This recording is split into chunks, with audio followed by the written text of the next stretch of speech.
Lydia Daydahl, Fight Connect TV, and I'm backstage at Frank Warren's show in Birmingham with and still WBO light heavyweight champion Callum Johnson. How are you feeling? I'm good. I'm happy that's over, to be honest. It was an awkward customer. He just did not want to stand still, and I was chasing him all around the ring. And fair play to him. He was a good mover, and he did not stand still for a second, so I couldn't get my big shots off. And fair play to him. He got the first time I've gone the distance for I can't remember.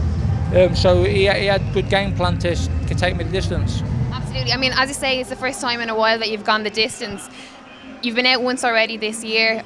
We've seen in the last while, a lot of fighters have been inactive. For you, you've gotten the win. Will you go back now and look at that and be glad that you're after getting those rounds in? Yeah, of course. I mean, in hindsight, it's good to get 10 rounds in. But I've got to be honest, I like to get knockouts. I like to feed the crowd knockouts. I think the crowd like to see knockouts. And that was one of them fights. It was just an awkward, horrible, messy, pretty boring, I'd imagine, fight for the fans. So I'm not about that. I like to give excitement. Absolutely. I mean, when we look at new professionals, Callum, they're all about learning in there. They're new to the game. They're trying to get their game plan together. They're trying to get their style, their technique out. For someone who's as experienced as you, what do you look for from yourself when you're in there? Again, just excitement, explosive power, and getting the shots off, which I never did tonight, did I? Like I say, I'm not making excuses, but it was a change of opponent. We had not any that kind of sparring. The sparring I've had over the last 2 or 3 months have all been kind of come forward fighters, and we've so I've not actually been in the ring with anybody like that for a long time. So it's good to get the rounds in and good to get that style. And it was a close fight, and I felt like I just nicked it 6-4. Joe said after, I think he got it maybe 6-4. But what, just move on now. Absolutely. What is next? Do we know? I know you've just fought. We always ask the question when you're straight out, what's next? But do you have a plan in place? I would love to fight in December. See how the eyes is. I think the eye will be all right in a week or two. I'd love to fight in December and then roll on next year and go for whoever, whenever, because I'm ready. That guy in there tonight was no mug. He was a world-class fighter. He fought for a world title, lost on a split decision. He just lost previously to Olympic bronze medalist at super heavyweight, so he'd come back down in weight. So it was no pushover. He was a world-class operator. Absolutely. Let's talk about a very last question, Callum, before I let you go. A lot of support out there for you. Let's talk about Frank Warren, Queensbury Promotions. Great venue here tonight, and you had the support out. What does it mean for you to get to fight in front of fans, friends, and for them to come out and support you like this? It's good. It's good that everyone's back out, and not just my friends and family. It's good for the whole country. But yeah, it's nice to hear people shouting and cheering as I was walking in. I got them little tingles as you do.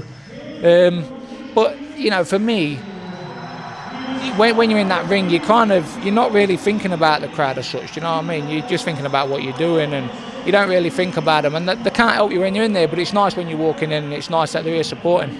Absolutely. And very, very last question. Obviously, Gallagher's gym, fine stock. You have the boss man here, Joe Gallagher, with you tonight. Talk to us about what it's like to have training partners, to be in the gym every day with such high quality elite level athletes. Oh, it's great. It's not like you say that as well, training with high quality fighters, but just the friendship and bond we've got in the gym as well, and everybody sort of pushes for each other, and everybody supports each other.